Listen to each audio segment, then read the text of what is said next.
Hey, this is going to be my video about atomic number, atomic mass, and isotopes. So, have you ever wondered what makes an element that particular element? If you have an atom in front of you, how do you know that it's hydrogen and not nitrogen or oxygen? And the answer is pretty simple. It's all about the protons. They're the only things that matter when you're determining the kind of element you have. And the protons, in case you forgot, are the little positively charged things in the center of the atom. So, neutrons, electrons, and protons are the three things that are in atoms. Neutrons do not matter when you're figuring out what kind you have. Electrons also don't matter when you're figuring out what kind you have. But protons define the element. So what that means is that hydrogen is defined as an atom with one proton in the nucleus. Helium is defined as an atom with two protons in the nucleus. A carbon is defined as an atom with 6 protons, and a chlorine is defined as an atom with 17 protons. And these are so important, we actually give it a special name. We call the number of protons the atomic number. And it's not like the protons and the atomic number just happen to be the same, like they're two different quantities that are often equal. They are defined to be the same, they're synonyms. And we do this because the number of protons determines the atom that we have. So you can find the atomic number on the top of the periodic table. Like here, there's 5, there's 6, there's 26, there's 76. All these numbers, they are the atomic numbers of the elements. So the periodic table is actually arranged from the lowest number of protons to the largest number of protons. It's not random. So right here, what would the atomic number be for carbon? Well, it would be 6. And that would let you know that it has 6 protons. So normally, you can figure something out from the number of protons an atom has, though. Normally, it can also tell you how many electrons it has. This is because basic normal atoms are electrically neutral. But the only way it can be neutral, if it has 6 positive charges in the middle, is by having 6 negative charges around it to cancel it out, because positives and negatives cancel. So right here I have 6 positives, no negatives, the charge is positive 6. Now if I have 6 positives and 1 negative, the charge is now positive 5, because I have positive 6 minus 1 is positive 5. Now it's negative 4, negative 3, negative 2, or positive 4, 3, 2, positive 1, and 0, neutral. Now that I have 6 positives and 6 negatives, it's like I have 6 minus 6 is 0, neutral charge. So for normal atoms, the atomic number is also the number of electrons. This is not the same kind of thing as atomic number of protons, though, because atomic number and protons are the same by definition, always and forever. But the electrons are going to be equal to the atomic number normally for neutral atoms. There do exist things called ions, which have different numbers of electrons and protons. But for now, you can think of them as being the same. So carbon, right? Normal carbon has 6 protons and 6 electrons. Iron has 26 and 26. Copper has 29 protons and 29 electrons. Chlorine has 17 and 17. Potassium has 19 and 19. So that explains the top number, right? The atomic number. What about the bottom numbers? I mean, are they just there to confuse you? Are they just in these boxes because we needed to fill up some space? And the answer is no. The bottom number will tell you the average mass of the element. So now we got to talk a little bit about elemental masses, right? There are 3 things in an atom. I'm going to skip this for a second. Here, there are 3 things in an atom. There are protons, neutrons, and electrons. When we're considering the mass, we only count the protons and the neutrons because the electrons are so light, they're about 1/2000th of the weight of the proton, that we pretty much ignore any mass they contribute. And the mass number is the way that we quantify this, basically. So the mass number is the same as the number of protons plus the number of neutrons. Because electrons weigh basically nothing, and the only things it could be are protons, neutrons, and electrons. So mass number is almost the same thing as mass, but it's not quite. Because protons have about 1 mass unit of mass, and neutrons have about 1 mass unit of mass. It's off by a couple thousandths, I think. But for right now, you can consider them to be equal. So this right here is a hydrogen nucleus. It weighs about 1 mass unit. This is also hydrogen because it has 1 proton. Same number of protons, same element. But it's 2 mass units because now it has an extra neutron. This is a helium, and this is a helium. They're both helium. But the bottom one weighs more because it has 2 extra neutrons.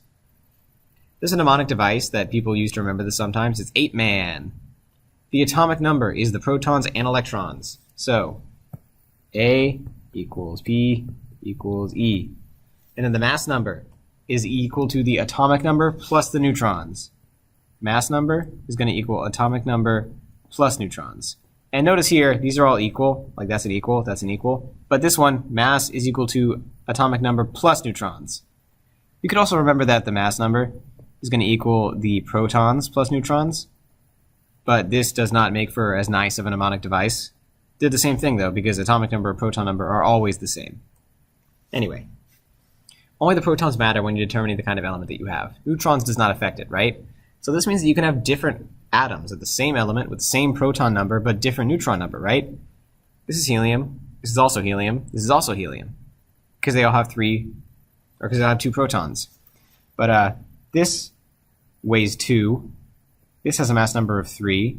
And this has a mass number of 4. So they're not the same thing exactly. And we have a name for these atoms of the same element that are not exactly the same. They're called isotopes or nuclides. An isotope is a version of an element atom. So let's say you have a helium with 2 protons and 1 neutron. We want to name it. We want to let you know which isotope of helium this is.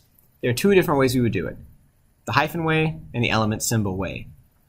The hyphen way is you take the name of the element, hyphen, mass number. It's a dash. And then the element symbol notation, we take the symbol, the mass number at the top, and the atomic number at the bottom. And this is an example. This right here would be helium-3, because I have 1, 2, 3 things in the middle. Protons plus neutrons, 2 plus 1 is 3. Similarly over here, right, I would have the symbol for helium, that's the 3, and then I would put a 2 down here because that's the atomic number. Now sometimes we leave out the atomic number because you don't need it. Helium will always and forever have an atomic number of 2 because helium is defined as the atom with 2 protons. So we don't need to have the atomic number, but we put it there sometimes. How would we name this one? In the hyphen notation. Well, first of all, 2 protons. I looked that up on the table. That's helium. It has 2 protons and 1 neutron, so the mass number is going to be 2 plus 1, which is 3. This one under it has a mass number of 4, because 2 plus 2. This one has a mass number of 5. So what you would call this is helium-3, or the helium symbol, and a 3 up here, 2 down here. This would be helium-4, and this would be helium-5. And these isotopes might not exist abundantly in nature, but some of them do. So what's the deal with the bottom number, right? Notice here I have helium-3, 4, and 5, but here I have 35.453. This is not a nice number. Why is it not nice? And the answer is because it's an average atomic mass. It's not the mass of any particular isotope. It's the average.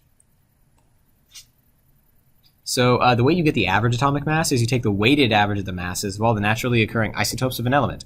And you say, what's a weighted average? Well, it's like in a class, your test matters more than your homework. Your test would be weighted more than your homework. It's an average where some parts are counted more than other parts. And the way that we weight things is an isotope matters more if there is more of it, if it's more common. So this is the average atomic mass formula. Do not memorize it, I'm going to give it to you. Percent abundance times mass plus percent abundance times percent mass, or times mass. And basically you have one of these blobs for every particular isotope. So if there were only 2 isotopes, you would need 2 of these. If there were 3, you would need 3. Percent abundance is how much of the element exists as that isotope, and the mass is the mass of that isotope. So here's an example. I got some chlorine-35 and some chlorine-37.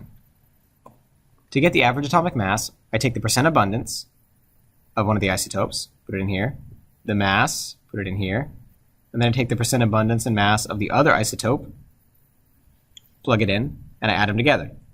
So what I would get is the percent abundance times the mass of the first isotope, plus the percent abundance times the mass of the second isotope. Add these 2 together, divide by 100, and I get 35.5 mass units. And this formula does make sense because imagine that you have like a normal average, you just add all the values together divided by the number you have, right? So if you have 100 atoms, I'm just making a number up, 100, 12 of them are carbon-14, 3 of them are carbon-13, 80 of them are carbon-12. Then you just take a normal average like this, right? You would have, well, 12 of them are carbon-14, so you'd have 14 plus 14, 12 times. 3 of them would be carbon-13. and then 80 of them would be carbon-12. And then you divide by how much you have. If you do that, you would end up with something that looks just like the formula that you had before. The percent abundance times the mass plus the percent abundance times the mass, etc., etc. And you don't need to only have 100. You could have 1,000 or 698, some weird number like that. And the same basic pattern would jump out at you. So it does make sense. This is a summary. In an atom, you have protons, neutrons, and electrons. The atomic number is defined as the number of protons. You find it at the top of the box. Protons always determines the kind of element you have. It is never, ever neutrons or electrons that matter. And in normal atoms, like we'll be dealing with for a while, proton number and electron number will be the same. So that means normally the atomic number is going to be the protons and the electrons. The mass number is protons plus neutrons. Only these two things matter because electrons are very light. They don't matter enough. They're not massive enough. If two atoms have the same atomic number but different mass numbers, so same protons but different number of neutrons, then they're called isotopes. And you can write it in hyphen or symbol notation. Finally, the number at the bottom of the boxes on the periodic table is the average atomic mass, which you get by calculating a weighted average. It is not actually the mass of every single element.